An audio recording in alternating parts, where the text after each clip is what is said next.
মুস্তাফিজুর রহমান শুধুমাত্র cutter master নামেই খ্যাত সেটা নয়, এবার আইপিএলে তার হাড়ে হাড়ে টেরটা পাওয়াচ্ছে প্রতিপক্ষ দলকে।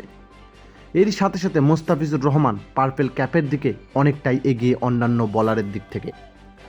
যদিও বন্ধুরা মুস্তাফিজুর রহমানের ইকোনমি তেমন একটা ভালো নাই, কারণ যেখানে টপ 5 বলার রয়েছে পার্পেল ক্যাপের উদ্দেশ্যে 2024 আইপিএলে, সেখানে মুস্তাফিজুর রহমান দ্বিতীয় স্থানে থাকলেও তার যে ইকোনমিক রেট সেটা সেই 5 জন বলারের থেকে সব থেকে বেশি।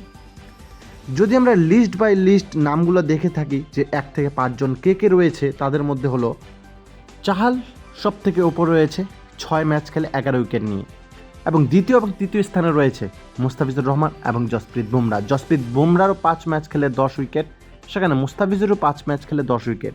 কিন্তু মুস্তাফিজুরের যে বললাম ইকোনমিক রেটটা খারাপ অন্যান্য বলার থেকে, তাই জন্য তিনি জসপ্রীত বুমরাহর পিছনে রয়েছে। চতুর্থ এবং পঞ্চম স্থানে রয়েছে রাবাডা এবং খালেক আহমেদ। তো বন্ধুরা, তাদের মধ্যে সবথেকে খারাপ ইকোনমিক রেট মুস্তাফিজুর রহমানের, যেই কারণে সেম উইকেট থাকা সত্ত্বেও বুমরাহর থেকে এক ধাপ পেছনেই রয়েছে। যদিও ইকোনমিক রেট সেটা বড় কথা না, কিন্তু আইপিএলে মুস্তাফিজুর রহমান যে প্রত্যেকটা ম্যাচে অনবরত তার উইকেট নেওয়ার যে ধারাবাহিকতা বজায় রেখেছে, সেটাই সব থেকে তার বড় পাওনা।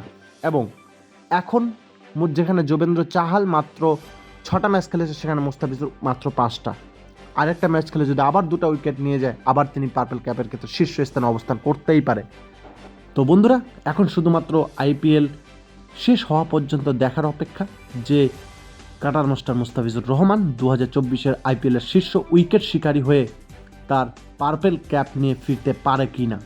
যেভাবে তার ধারাবাহিকতা বজায় রেখেছে, সেভাবে থাকলে অবশ্যই সে তার লক্ষ্যে পৌঁছতে পারবে।